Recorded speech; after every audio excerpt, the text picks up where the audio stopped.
For me personally, as for whatever I'm doing. To me, that's more meaningful because I'm a Jupik, so therefore I'm supposed to be a Jupik and have Jupik thinking and Jupik ways of doing things, speaking and acting and doing things. And some of these I never learned because of my Western schooling, because I was cut off from elders for 20, 30 years. And the last few years when I've worked intimately, really closely with elders, many of the things that I've learned, that I had learned, and they were still there, surfaced. And so therefore it made me a better Jupik than if I hadn't been working with the elders before. I think that's the function of the elders, telling us how the land is interacting with them, you know, being aware of the surroundings. There's so much to what they have to say, and sometimes it doesn't, you don't really understand it until you think about it a little bit later. And sometimes it's not just that surface knowledge, you know. Oftentimes there's a lot more that they're saying that if we don't take the time to really reflect about it, we're going to miss the whole point.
Tight it, you have to tight it.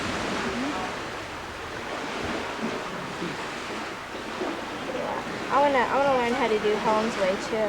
Yeah. Just make it really tight. Tightest you could have it. Okay, thank you, Grandma. It's gonna be a container where it will be waterproof. They use that for dishes, for pots even, you know, carry water and stuff like that. Spruce fruit, that's the only thing that they have. I got it. You got it! That's good. She's got the hang of it. Really? Yeah. If you're from the place in which you're working, you kind of have your foot in the door in terms of, you know, you're familiar with some of the people, and they're familiar with you. And I always start by introducing myself as a member of my family and help them make those connections as to who I am. And then that either, you know, establishes me with them, or it puts me in a particular place with them, so then I know where I need to go. Usually when a young person is asking an elder, you don't order them. You don't say, I want you to teach da da da da. That's very, very culturally inappropriate. So in our culture, we say if you want to, or if you would like to. The students would like to learn about, never me, I would like you to. But I always say, if you want to, I have students that would like to learn about this or that. Or the students would like you to be their teacher or professor. That is if you want to. And that's the culturally appropriate way of asking.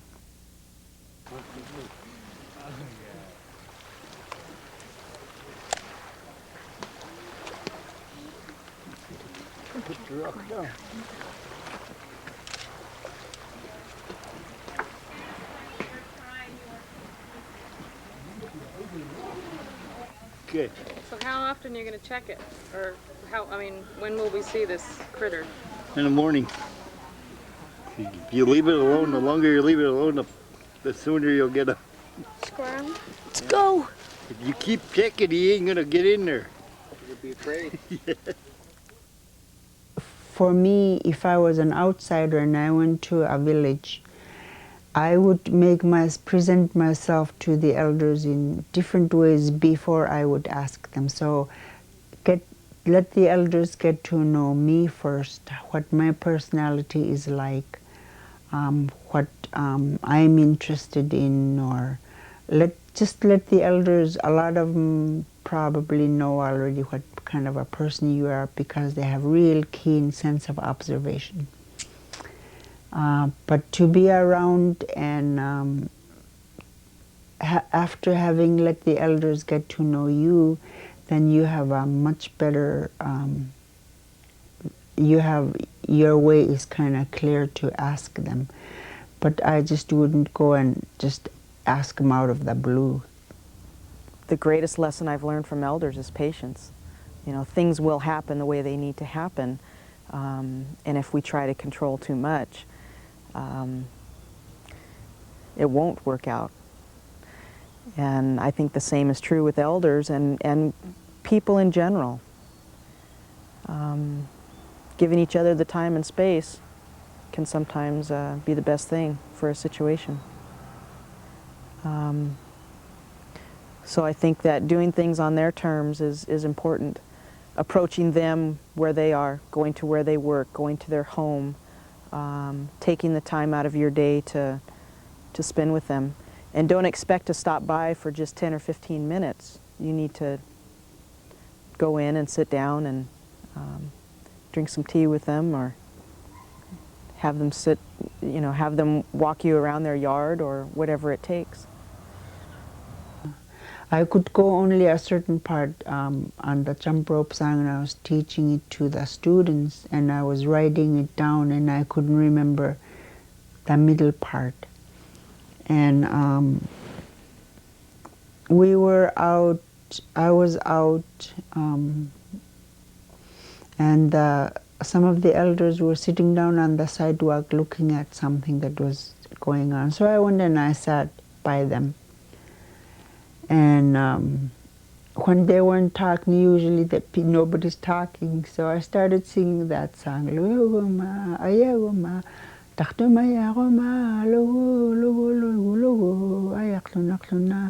And then I stopped because I couldn't remember anymore. And one of the elders just picked it up and kept on going. And so I had to really memorize what they were singing. And then after they were done and I sang it again to make sure that I got it. And I got it. And so as soon as I could, after that, when it was, I didn't just stand up and run so I wouldn't forget it. I waited for an appropriate moment, and I stood up and I went and I wrote it down. My uncle used to took us out one time, and he started talking about this area, the place. Oh yeah, this is the place where the Indians and the Eskimos got together and they had a big feast, and a couple months later they have a big fight over something or other, that type. And the stories came back, because we went to that place. So camping is really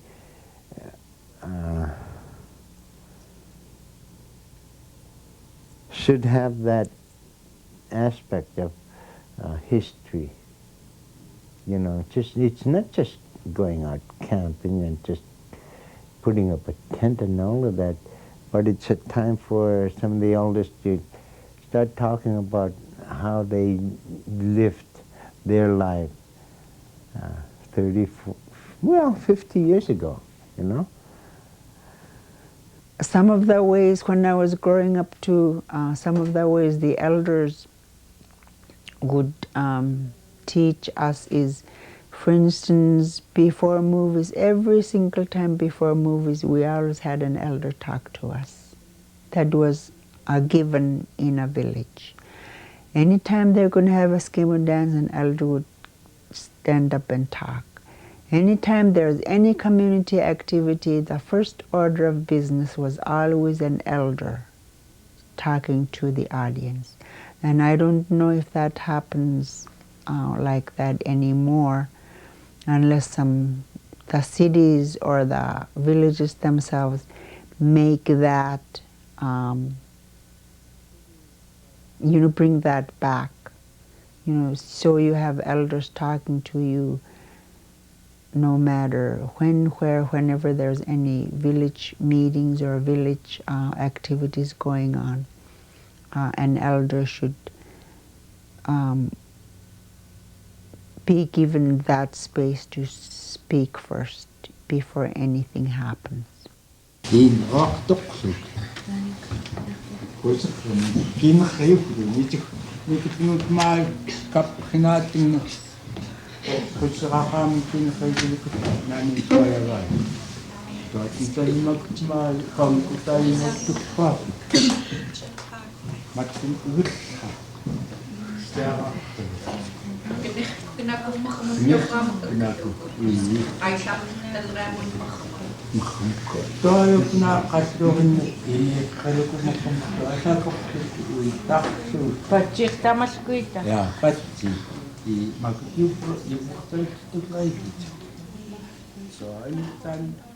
One of the greatest joys that they've shared with me is the fact that they see someone else either using the information in a good way to share with children in particular, or I'm applying language or experiences or stories and sharing those with other people so that what they've given me is carried on.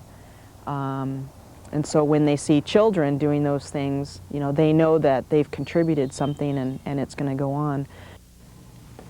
How do we teach these values that we're trying to give to our young people? Do we define what respect is from the elders, others, and nature's perspective, and write it out and tell them to go sit down over there and read about respect instead of living the first kill being given to an elder because you're respecting that elder, a special relationship, a bond happens between an elder who might not even be a grandparent, and a special bond starts with the young person and an elder.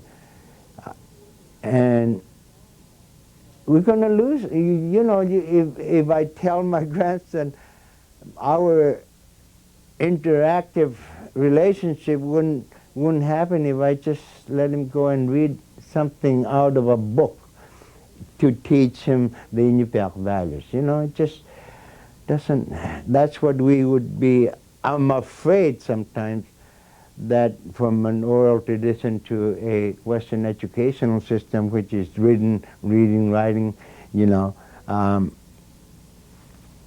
that we lose this special bond with the environment around us. I think that would make, that kind of makes it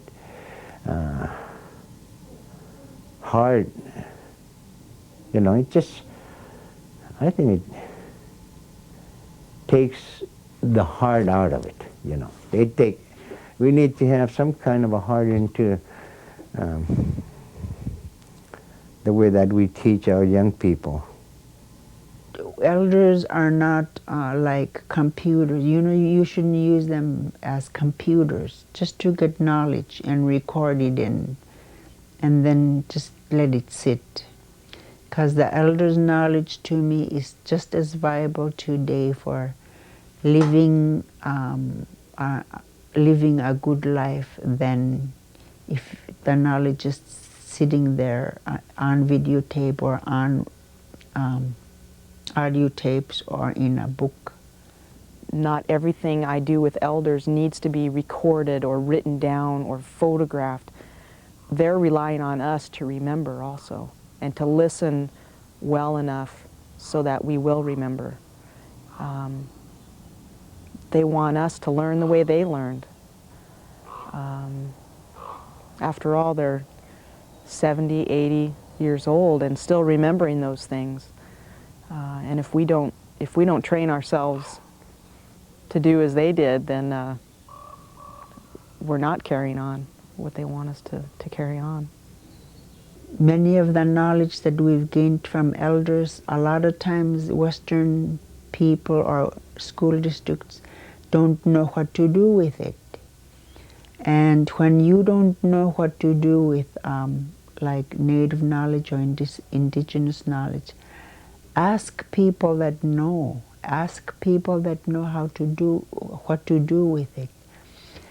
Even if it's just to ask them, you know, how do you personally use indigenous knowledge for your own self? We need to be really careful, particularly those of us in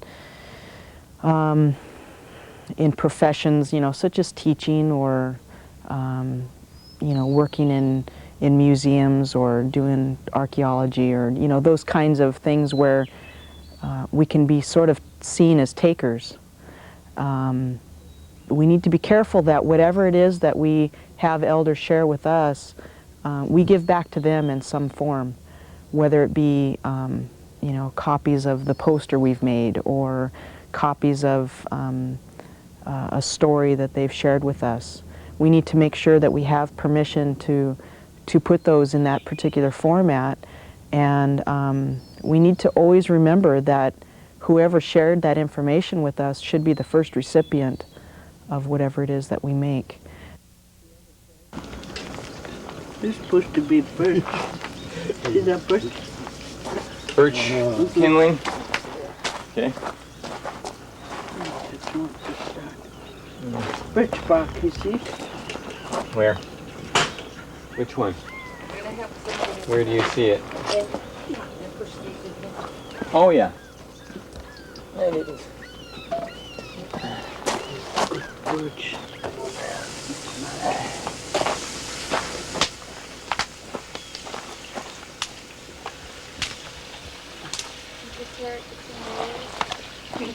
Even thinner.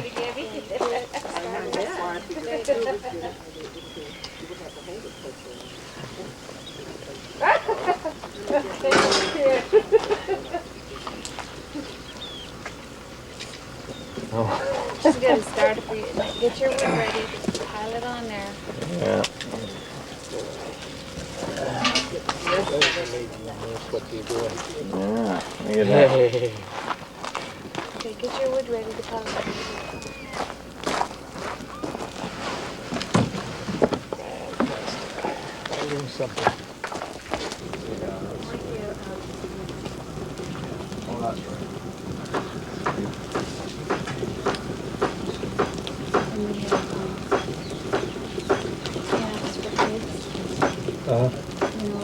There's only one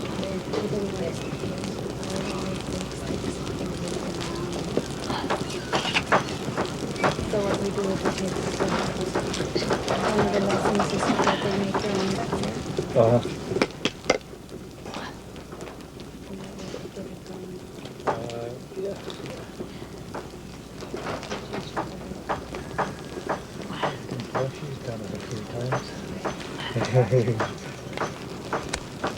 There you go. Yeah.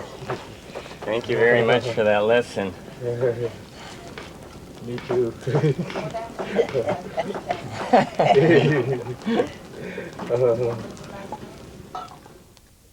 With the growing number of elderly people, you know, Western culture's trying to find a place for them.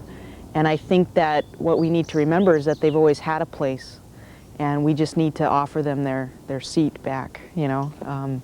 We need to open the door for them and welcome them back. And remember that they have always been an integral part of what we do and where we are. where we've been. We can't be speeding so much into the next century, into the next millennium, you know, without remembering where we've been. No Indians have money them days.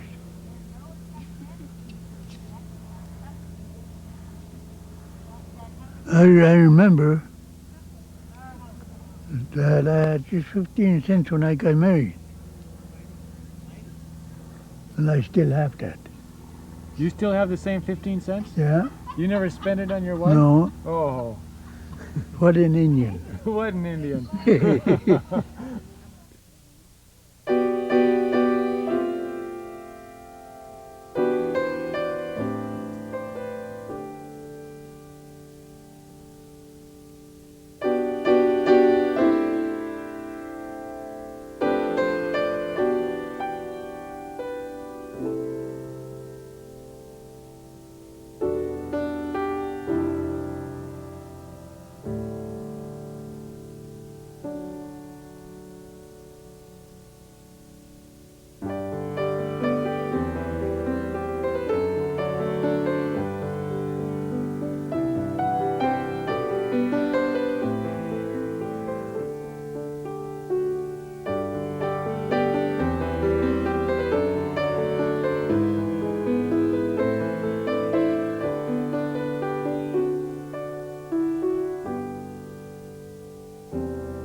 What I do for myself is I gain as much knowledge as I can from the elders.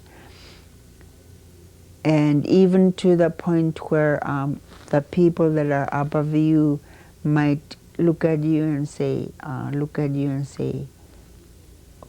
what are you doing? You know, you're trying to learn as much as you can. You know that type of attitude. You're trying to be better than me, or you're.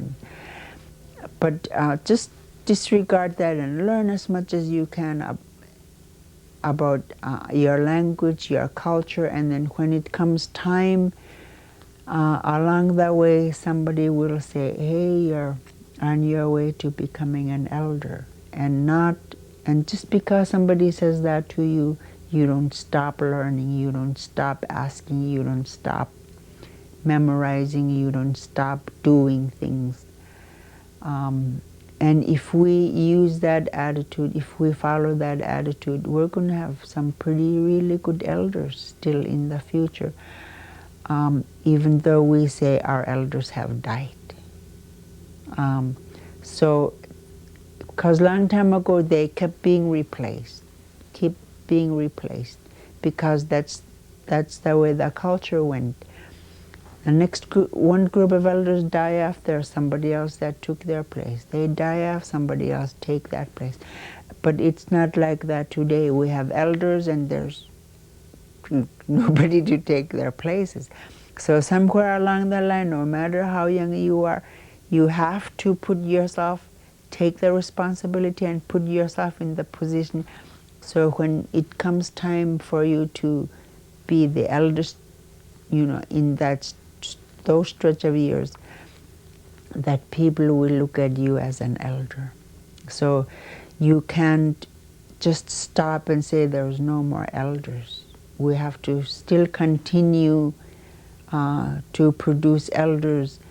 So a lot of us, we have to take that responsibility. We have to, or else it's going to all die off. This is a great thing. We got to pass this thing on. We got to get more elders to get involved in that. What are these kids going to do later on? They wouldn't have nothing. I don't want to take my thing with me. I want to give my wisdom to the young kids.